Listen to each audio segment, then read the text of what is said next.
Iguodala. Iguodala to Curry, back to Iguodala, up for the layup. Oh, blocked by James. Curry, one-on-one. Irving puts it up. It's good. Kyrie Irving from downtown. The three, steps back, crossover, puts up a three. Rebound James. Seconds. It's over. It's over. Cleveland is a city of champions once again. The Cavaliers are NBA champions. Cleveland, this is for you. Welcome back, Cavs fans, to another edition of The Block, The Shot, The Stop. I'm Skylar Wecker. He's Kevin Lynch. Coming at you a little bit outside of our normal recording routine, just as the holidays come around, trying to sneak these recordings in whenever we can. So coming out a little bit early this time around, and we'll kind of get back on schedule after the holidays. But Kevin, we're here to talk about the Cavs losing both games to the Chicago Bulls. One of the games that you were actually at. Yeah. And this sucks, man. This sucks hard. It is. I am really depressed. This is not how I want to spend my Christmas week, is focused on how bad the Cavs are playing and look and everything. But we'll get into it. I thought Wednesday night was maybe the lowest point of the season in my opinion. Arguably, there's been a few. Tonight, as you were kind of pumping me up before the episode, was a little bit better. There was more reasons for optimism tonight, but still not good enough. Not good enough to when you lose a back-to-back games to the Chicago Bulls, who had lost 15 of their previous 20 games coming into these two games. Yeah, this has not been a great stretch for the Cavs because this is probably one of the easier parts of their schedule. Mm-hmm. 2 games against the Bulls, a game against Charlotte, a game against the Wizards, a game against the Warriors with nobody playing, and they won one of those games. Yeah. So this is before they got into the stretch, you and I were talking about, all right, this is the time to start stacking up some wins, start gaining some momentum. And if anything, they've slid back from that because they are now 15-14 on the season. And just honestly, it's just looking pitiful. They look sorry for themselves, to be honest.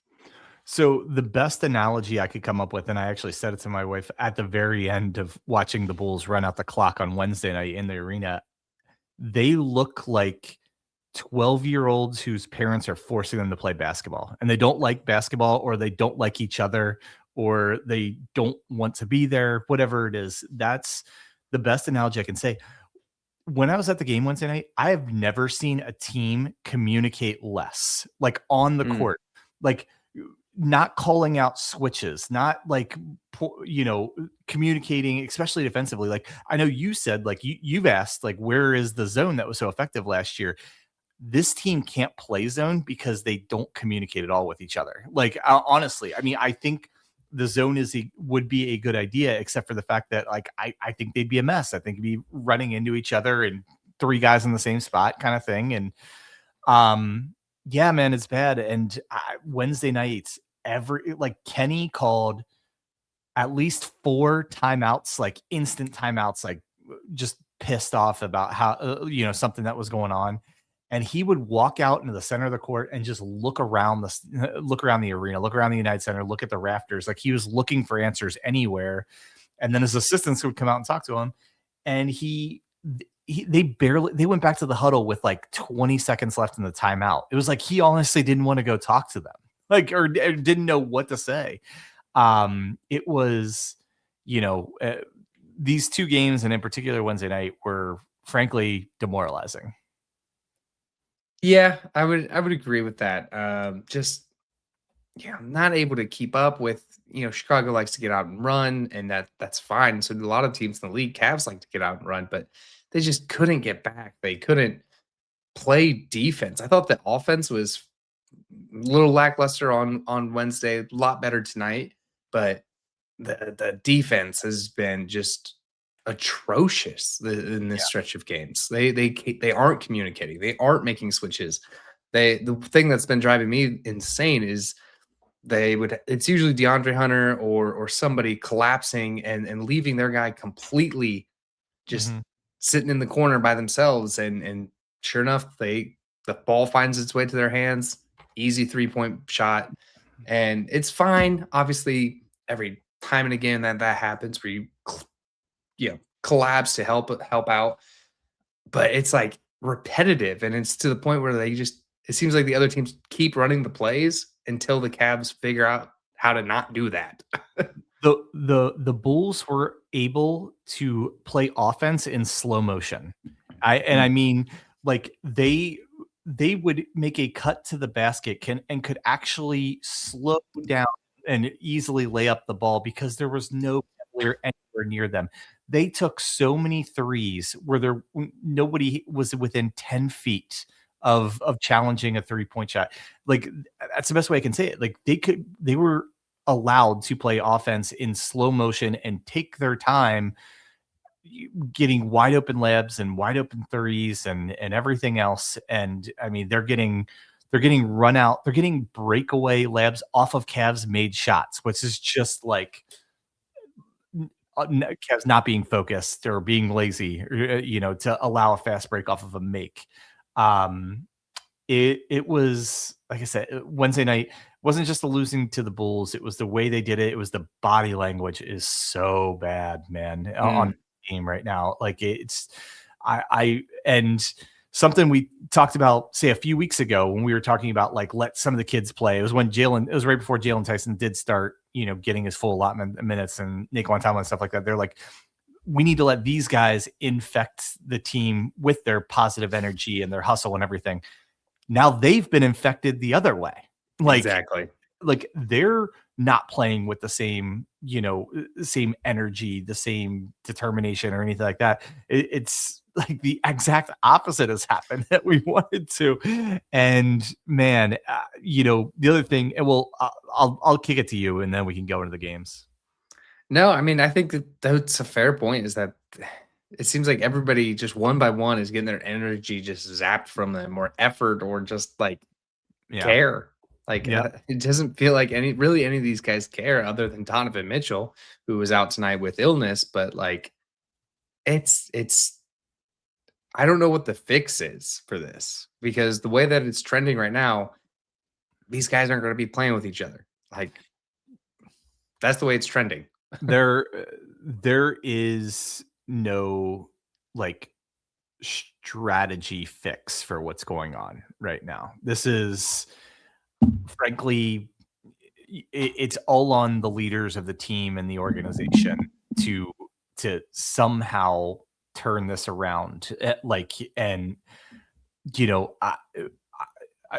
honestly, they're not going to make a trade that, like, redefines their season. I think because of their constraints, and because, frankly, if you were Dan Gilbert, would you want to pour more money into this team? Than No, that's what I'm saying. Dan's going to start selling off. Yeah, and I think they're going to say, you all have 2 months basically between now and the trade deadline, slightly less, I think, to figure this out. And if not, we need to sell off enough to at least duck the second apron, not only save Dan Gilbert some money, but save some flexibility for the offseason the next year and everything. But yeah, it's bad, man. And like I said, it's not a when. It's not like we just need to get a couple of guys back from injury and we need to just start shooting a little better and stuff.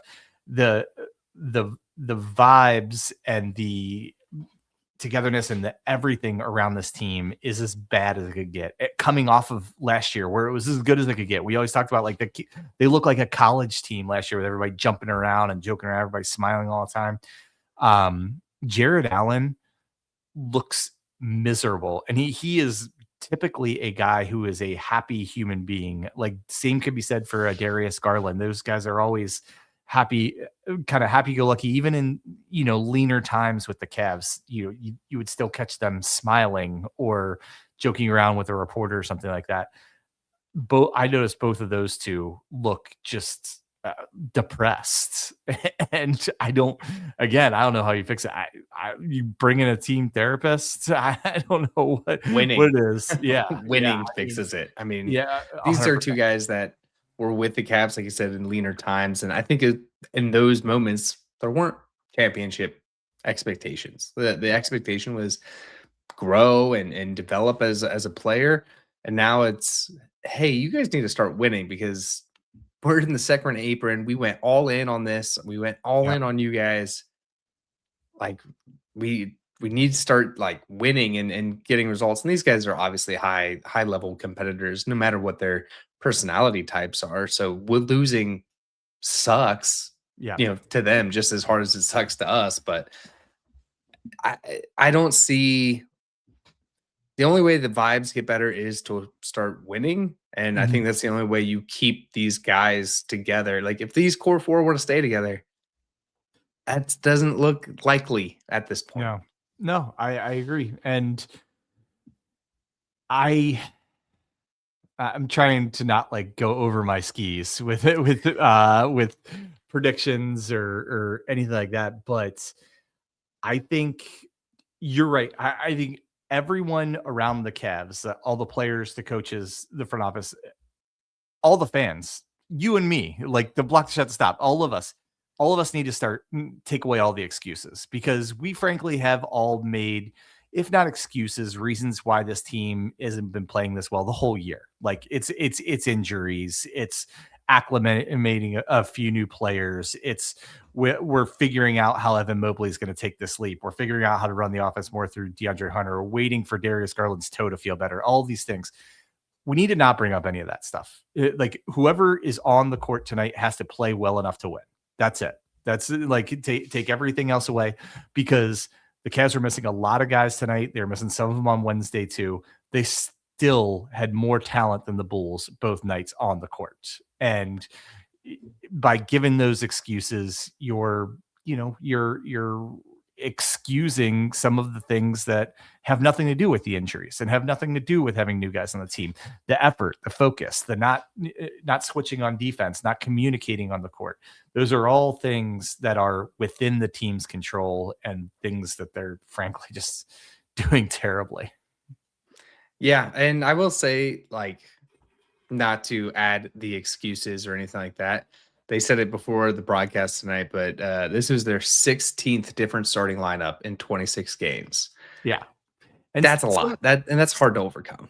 And some of that for sure is the injuries, right? But some of it's because they played bad, and Kenny's been searching. Yeah. Kenny said in his press conference, I was watching the press conference after the game Wednesday, and he was talking about DeAndre Hunter not starting, and he said it's kind of like baseball in the sense that, like, if you're 3-hole hitters in a big slump, you move them down to 5 or move them up to the leadoff. Like, he's like, I feel like I've been doing a lot of that this year, and DeAndre moving from the starting lineup to the bench is one example of that. So 100% some of that's because they've had guys who are projected starters out virtually every game, if not every game. But part of it is just the team is struggling. So he's keeps trying to shake things up, looking for a combination that'll give him a spark. Fair. It is a valid point. And to be honest, if you're Kenny Atkinson, you're at that point of the season where you have to do that. Yeah. And it's not all doom and gloom. Like I said, tonight's game was a little more encouraging for me, I would say, and a little bit of Wednesday's game, but the defense isn't there, the focus isn't there, the attention isn't there, and like you said, the just overall vibes are so bad right now. Yeah. So bad. And I'm sure that's going to continue to trend downward once people start seeing their names in trade rumors. Yeah. All right. Should we talk about the games specifically? Because we can start on Wednesday's game. Yes. So Wednesday's game, as I said, was the game in Chicago. The Bulls win 127-111. Fairly close game most of the way through, and the Bulls pulled away in the fourth quarter. And I'll tell you some of the things this game that specifically upset me is that, again, I don't mean this disrespectfully at all, but the Bulls are not a good basketball team. The Cavs are not a good basketball team either. Like, right. But the Bulls are not a good basketball team. There's a lot of things they don't do very well, but they did them better than the Cavs. They're a bad rebounding team. They out rebounded the Cavs. They're like bottom half of the league in like assists per game. They had 9 more assists than the Cavs. They are a high turnover team. The Cavs had like 5 more turnovers than they did. Like, just you lose to a bad basketball team and they're outplaying you in the areas that they're typically worst at. Like, it's just not good. And like I said, the body language off these guys and how frustrated, everyone was. It was hard to watch, to be honest. I have, even in leaner times, there's not many times I'd say it's hard to watch a Cavs team. It was really hard to watch them, especially Wednesday night.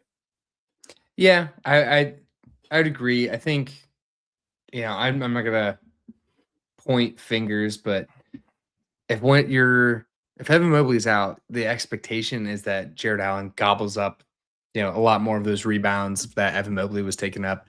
To walk away with 6, to get out rebounded by Vooch, who's 1,000 years old and doesn't even want to play basketball anymore, especially in Right. Chicago. That's a little bit of a. God, I need a little more from that. Yeah. And the 3-point shooting was still not great. Yeah. It's the shooting was fine though. I mean, 48%, but it's the defense. The defense is just all effort is defense, and there's no effort. Like it's hard to watch. Yeah, and I will say effort is a problem. I wouldn't say there's no effort. I think at times there's effort, but like lack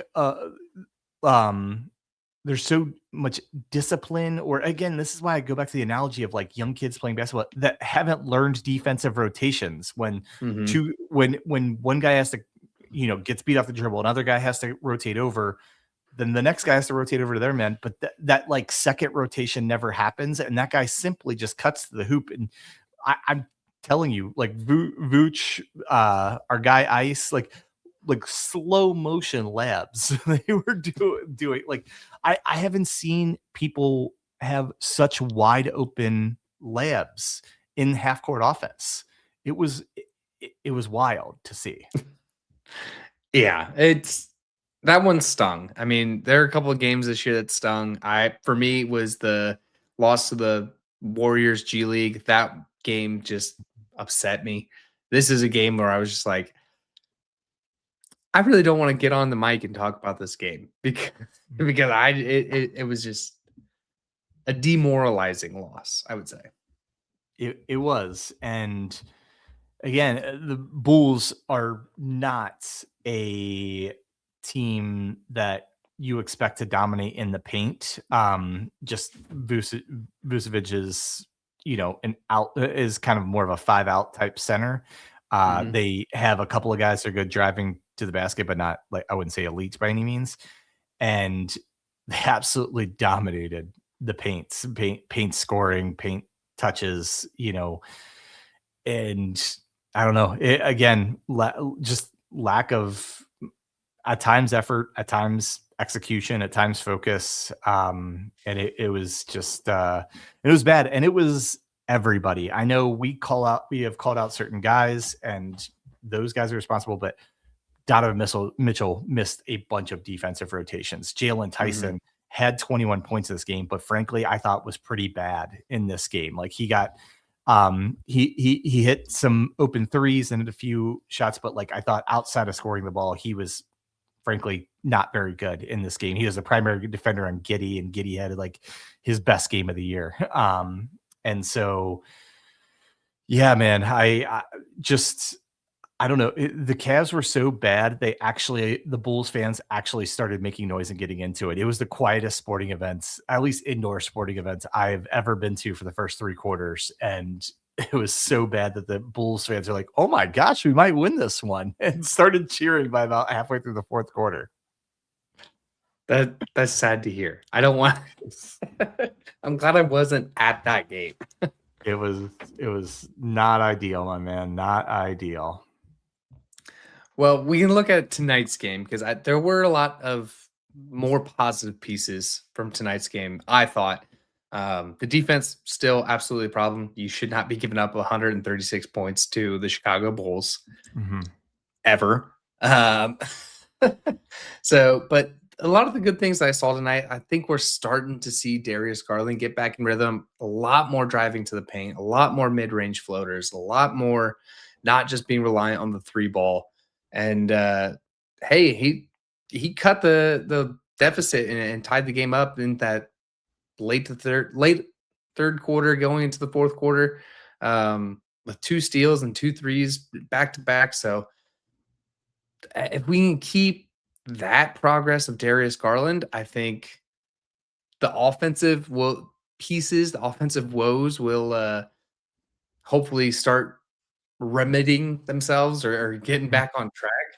And the other piece was him and his chemistry with Jared Allen. I mean, Mhm. he can just find Jared Allen in the paint. So many just assists and to lobs and dunks and pick and rolls.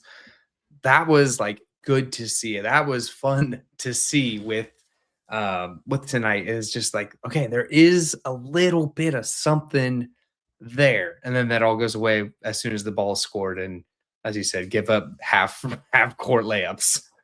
Yes. I agree with you. Darius's best game of the year. If you're looking for silver linings, which we're absolutely grasping at straws at this point. If you're looking for silver linings coming, and let's talk about things that went well in back-to-back losses to the Chicago Bulls. It's not a great time, but I agree with you. Like a few positives. It was Darius's best game of the year. I thought he looked a lot like Darius, that we're used to. Obviously the scoring is his best scoring game of the year, but I agree with you. I thought this was Jarrett's like best game in a long time, if not for the year. 14, 12, and 5. I thought he was pretty active. I thought he had a more of a so-so game on the defensive end, but offensively he was pretty good. And yeah, I mean, again, you're looking for silver linings and you want to talk yourself into like, if we get Darius and Jarrett playing like this and fix a few other things, get Don back next game, hopefully get other guys back at some point, maybe, who knows? Yeah, maybe that's the start of something, but not to not to go the other way. I will say, because we have done nothing but praise for the most part and gone overboard, I've been really disappointed with Jalen Tyson these last few games, including Yeah. tonight. I thought, um, I thought, and I think we love the fact that he is more of an emotional player and kind of shows you how much he cares and everything. I do think I'm seeing with him that sometimes that can kind of lead him astray when things aren't going as well. I thought he made a couple of bad frustration fouls and turnovers tonight. I thought I actually think he was trying very hard, but like not, he was like overplaying things defensively and giving up wide open backdoors Yep. both the last 2 games. And so don't be wrong, still love the guy, still happy he's on the Cavs and still think he needs to be in the lineup, everything. I do think these last 2 games were a big step down from, the high expectations he had set for himself so far in the year. Yeah, it seems like with him getting the starting role and putting DeAndre Hunter onto the bench, it seems like he's maybe playing in his head a little bit about it.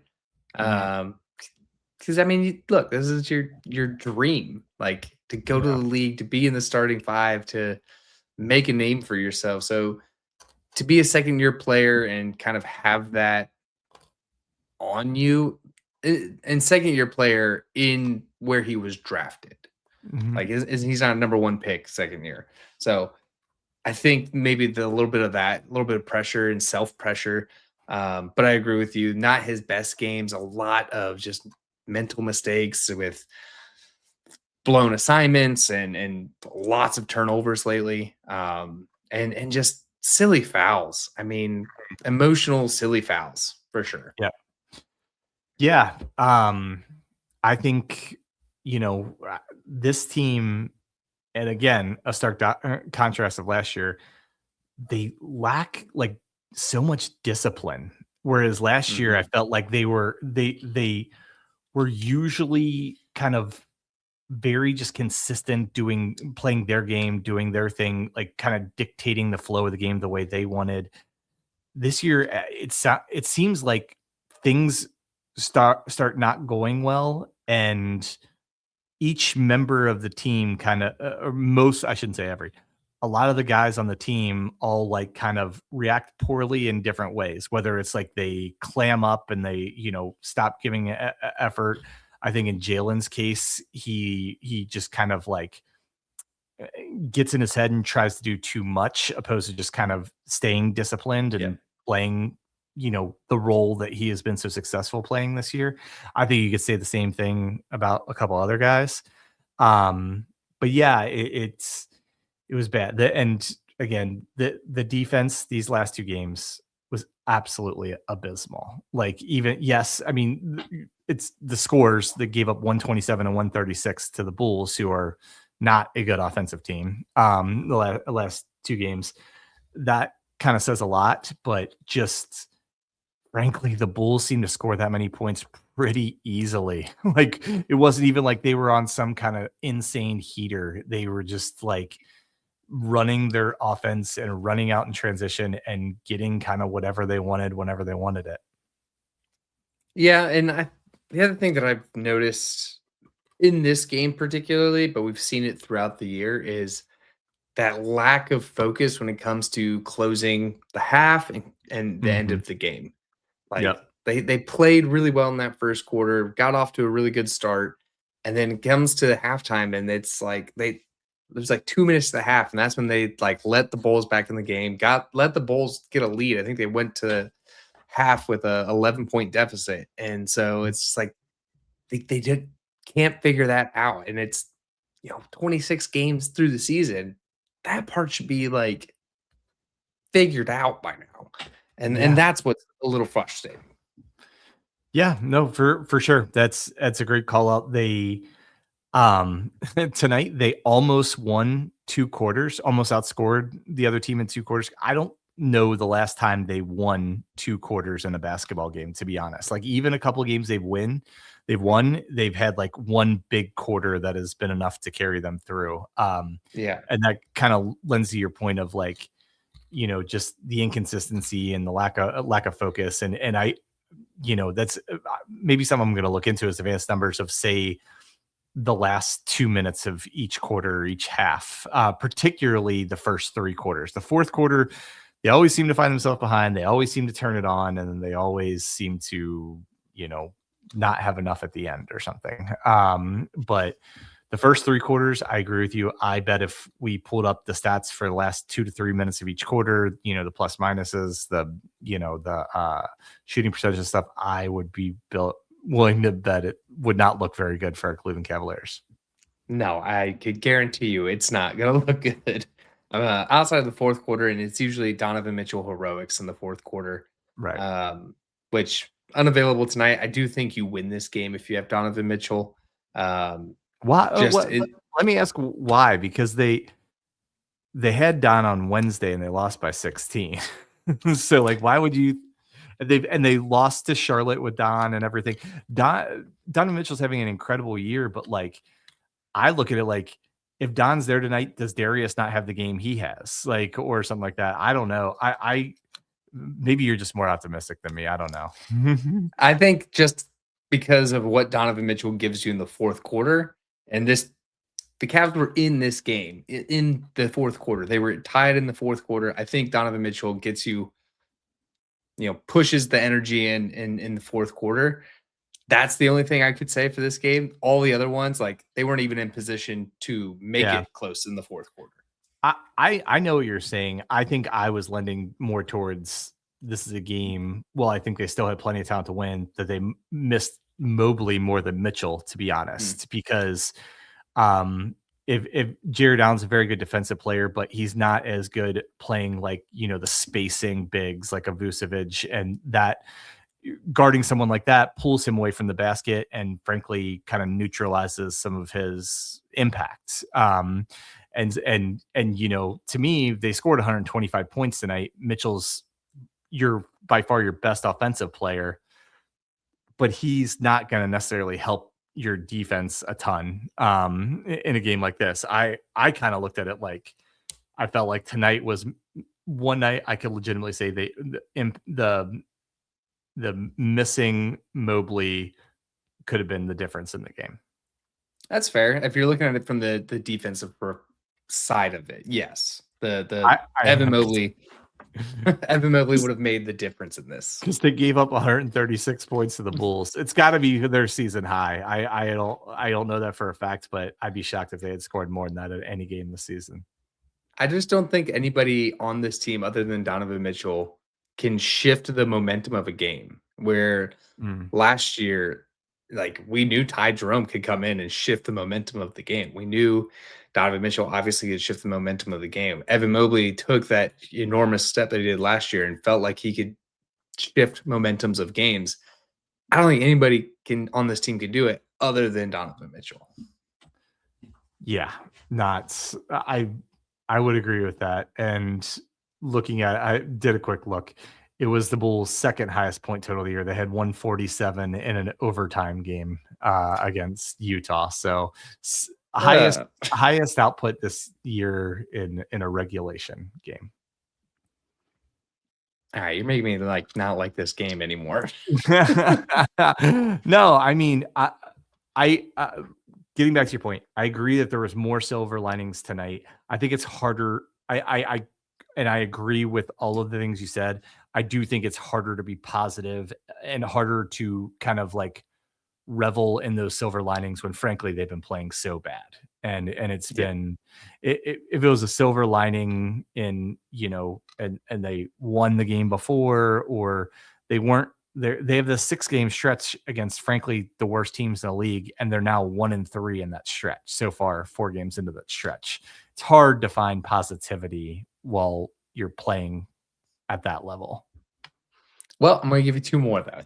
All right. Let's do it. I thought Naquan Tomlin had a decent game tonight.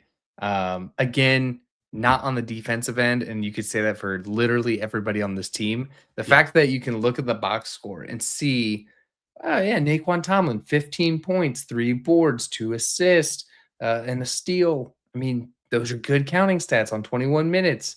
-2. Well, he wasn't getting it done on the defensive end, and he was up and down. So he was a little inefficient too. I mean, he was 6 of 14 from the floor. You'd like to see him a little bit higher than that, but I agree. I that's the other thing. I thought it was really weird in that game Wednesday night when the team was so lethargic and everything. Kenny didn't go to Tomlin until the start of the 4th quarter, and I was kind of like, why would you not at least throw him in there for a 3 or 4 minute stretch and see if he can just give you some energy and stuff, especially when the team's just kind of dragging themselves around the way they were. So, a lot of this is on the players. I totally agree, but I don't think Kenny and the coaching staff is absolved. I mean, frankly, when you're playing this bad, everyone's doing a bad job, in my opinion. yeah. Yeah, I mean, for sure. Do you think this happens for Steve Kerr? not at a huge clip. They had a couple of down years, but yeah, no, it is weird. It is so weird that Kenny was kind of frankly not only the toast of Cleveland, the toast of NBA. Like everybody was so like just enthralled by him and like wonder like, he should have gotten a chance sooner in this and everything. And then this year for it to just be, he had every answer last year, and this year it doesn't seem like we have any of them. Yeah, and especially coming off of a coach of the year, it's rough. It's rough out here for Cavs fans for sure. But it's got to be rough in that locker room too. I have a feeling nobody's happy, and something has to break this like constant unhappiness or like bathe all this unhappiness away, and just get back to like liking playing basketball again. I mean, that was the thing last year. They were just having so much fun. It didn't even seem like they were like trying. It just seemed like they went out there and had fun. Where now it seems like they're trying and failing and like I'm not doing good. So I got a crazy idea for you. All right. A trade that would work, and I'm gonna offer up a trade that will get the Cavs a player that's not even playing right now. But we could trade Lonzo Ball straight up for Ty Jerome. The money works. Just to see, is it as simply as like Ty and some of the guys that aren't here anymore, is this the reason that it's as bad as it is? I was like just playing around the trade machine. I was like, we actually could trade Lonzo for Ty Jerome and it'd be legal. And honestly, Memphis might even do it just to get off of Ty's contract. So Memphis might throw John Morant in that deal. no, they would try. We don't want any part of that. Have you? I mean, I know you're a bit of a baseball fan as I am, but do you remember when? God, maybe this was a couple years ago when Philly signed Trey Turner, and Trey Turner was just terrible. He was awful for them. Yeah. And everybody's upset about it. Everybody's grunting about it. And finally, the fans are like, you know what? We're just going to go and we're going to cheer for that guy. And completely turned his season around. Became an all-star after that. And he's been an all-star in Philly ever since then. So maybe that's the key. Like, just go out there, hoot and holler and cheer, pack the rock, and like put the vibes into the team. I don't think that's a bad idea, especially these games that we're eventually going to preview when we're done complaining about these last two. They got these two games coming up Monday, Tuesday. What if we just tell everybody that is able to make it to the game, go, and no matter what's going on the court, especially at the beginning of the game, just cheer like crazy. Just see if the fans can truly just inspire something in this team. And whether it's the entire team or certain individuals or something, just go out there and treat it like it's a, college football atmosphere or something, and just go nuts. For everything that the Cavs do well. I actually like that idea. And honestly, it's worth a shot. It can't get any worse. So, as you said, let's look ahead into the games coming up here. I have to pull up the schedule real quick. All right. So, another game against Charlotte and New Orleans. And then their Christmas Day game against the NBA Cup winning New York Knicks. Yeah. We won't go that far ahead, but let's start with Charlotte and New Orleans. Yeah. You desperately need to win these games. You do. Honestly, out of all like the bad teams or teams with bad records, I think Charlotte might be the best one, especially because they just got healthy, and between Con Knipple and Brandon Miller, those guys are really, really good young players. And LaMelo came back and played a game and played well, which is, he doesn't play a lot, but when he does, he can play well sometimes. And I think, I don't know, man. I don't know if there's a team in the NBA could match up against where I'd feel confident about the game until I see, a little bit of consistent playing. So I actually like the Charlotte team, and I'm nervous about the game on Monday, if I'm being honest. And honestly, going forward, New Orleans is kind of a similar story. They're a bad team, but they just got a couple guys back. Injury-wise, Derek Queen, their rookie, is playing unbelievable, and they seem like they figured this out. So I think when we looked at these games a few weeks ago, we would have said Cavs are huge favorites. These are both games they should win. Right now, I think it's a coin flip at best. Yeah, I would agree. But talent-wise, the Cavs have the talent to beat these teams. Mm-hmm. Just reiterating what you said, they have not proven to me that they can do it. They haven't. They haven't proven anything this year. Yeah, and honestly, this could get ugly real quick for the Cavs. And like, not that it's not already ugly, but the schedule they have coming up, starting with that next game on Christmas Day, we will go into all of it, but they're playing like 7 of the next 8 games against teams that are like in the playoff picture, primarily teams in the Western Conference that are top 6 seeds and top 6 seed in the Western Conference playoffs right now. So they're playing teams. They're about to start playing teams a lot better than the teams they've been losing to recently. So if they don't get this turned around real quick and start playing at least marginally better, we could start seeing losing streaks the way we were seeing winning streaks last year.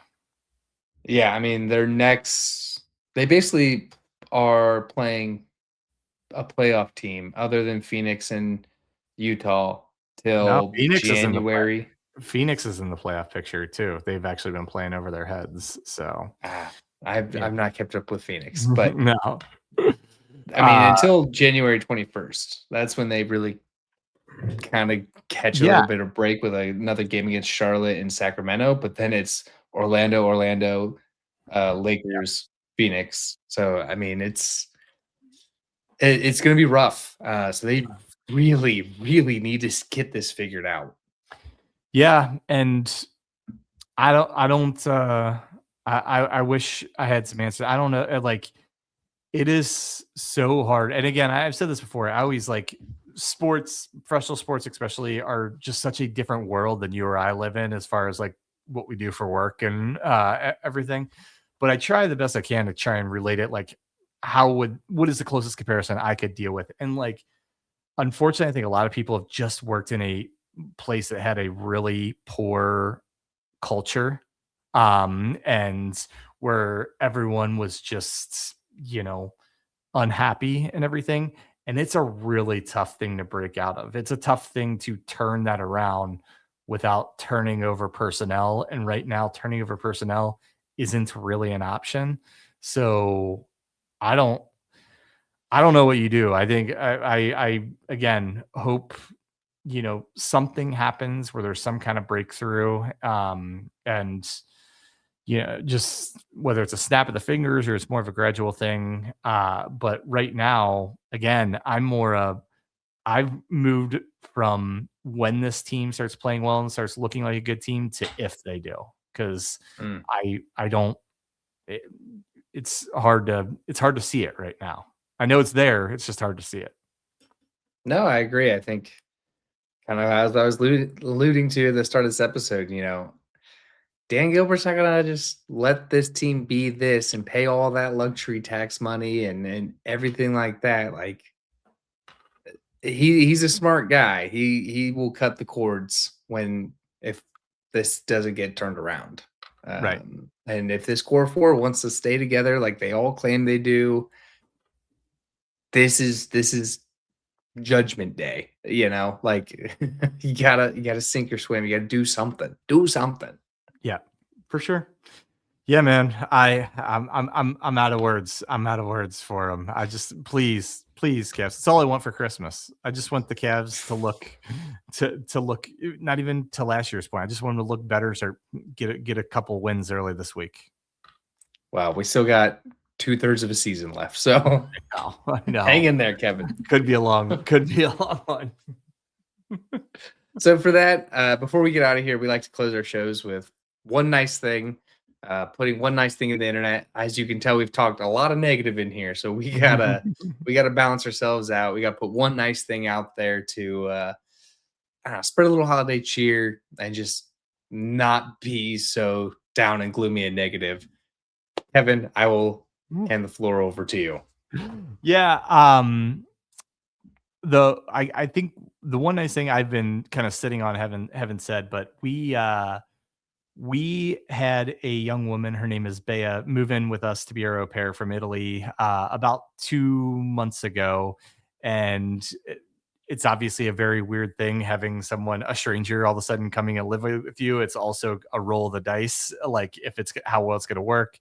And she couldn't be more great, and most importantly is so good with both of our daughters, and has been truly like a godsend to our family, because my wife and I just have never really lived around family or like had a real community to kind of help. And being a parent can be stressful, especially when you don't really ever get any breaks from it. And she has just been an amazing addition to our family, and someone who now, after 2 months, we are already fearing that we're gonna have to live without her at some point. But I just wanted to give a shout out to her. And actually wanted to give out, even though they speak zero English, so there's no way they could do this. Her parents did an absolutely amazing job raising her. And she is, like I said, a godsend to our family. And we are very, very lucky to have her for at least another 10 months. So shout out to her and her family.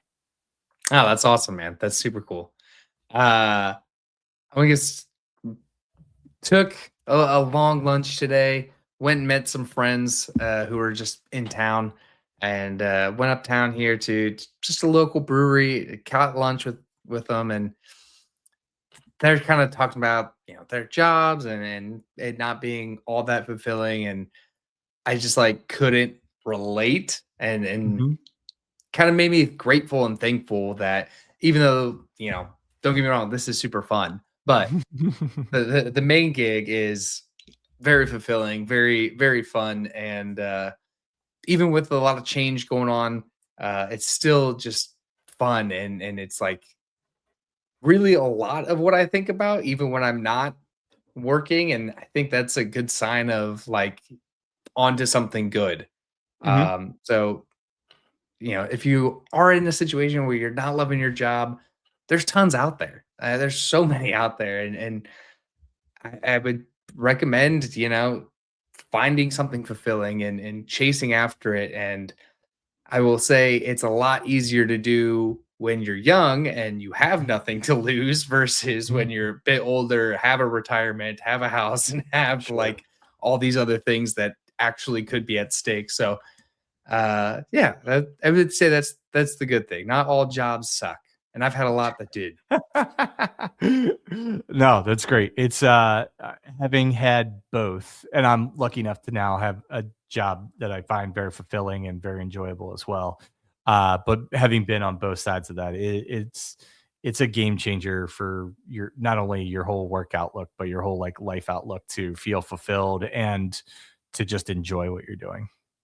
No doubt. No doubt. So for that, we'll wrap up out of here. Follow us online, Block the Shot the Stop on Twitter, on Blue Sky. We're on all of the platforms. We love interacting with fans. Subscribe over to our YouTube channel as we keep trying to grow that this season. Like, review, ratings, everything on all of the audio versions of this podcast for free. It really helps us out. And be a friend, tell a friend. You directly have an impact on this show. So let us know what you like. Let us know what you don't. Give us your Cavs take. We love interacting with fans. So for that, I'm Skylar Wepper. He's Kevin Lynch. And as always, Go Cavs. Please, Cavs, go. Please, go Cavs.